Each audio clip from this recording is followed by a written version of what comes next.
घनक र सुपरिवेक्षकको shortlist result आइसकेको छ। तपाईँ आफ्नै मोबाइलबाट हेर्न सक्नुहुन्छ। हेर्नको लागि सबभन्दा सुरुमा आफ्नो मोबाइलको क्रोम ब्राउजरमा जाने। क्रोम ब्राउजर ओपन भइसकेपछि त्यहाँ सर्च गर्नुपर्छ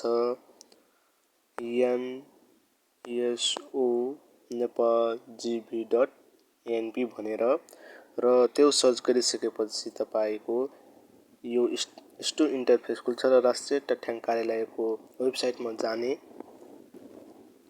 अनि त्यसमा क्लिक गरिसकेपछि तपाईँको स्टोर इन्टरफेस खुल्छ र तल स्क्रोल डाउन गर्दाखेरि यहाँ तपाईँले तल स्तरीय आउँदाखेरि यहाँ हाइलाइटहरू लेखेका हुन्छन्। योभन्दा तल आउँदा ताजा समाचार लेखेको छ र त्यो ताजा समाचारमा तपाईँले यहाँ देख्न सक्नुहुन्छ स्थानीय तह अनुसार घनकको माग सङ्ख्या, आवेदक सङ्ख्या र सर्टलिस्टमा छनौट भएका उम्मेदवारको सङ्ख्या लेखेको छ। अनि तपाईँले यसैमा क्लिक गर्नुहुन्छ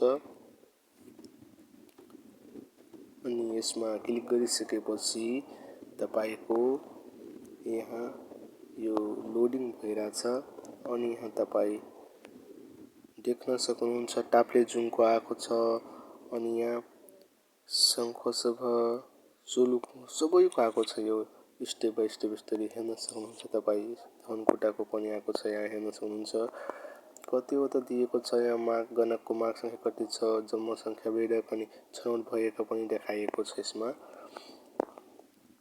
यहीँबाट तपाईँ कुन नगरपालिकामा कतिवटा छनौट भएका छन्, कतिवटा नाम सहित देखाएको छ अनि तपाईँ यहाँ हेर्न सक्नुहुन्छ।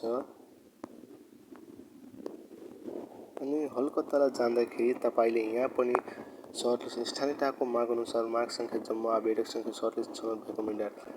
यसमा यो सर्टलिस्ट स्थानीय तह अनुसार बनाएको माग यो सर्टलिस्ट यो पिडिएफमा आउँछ।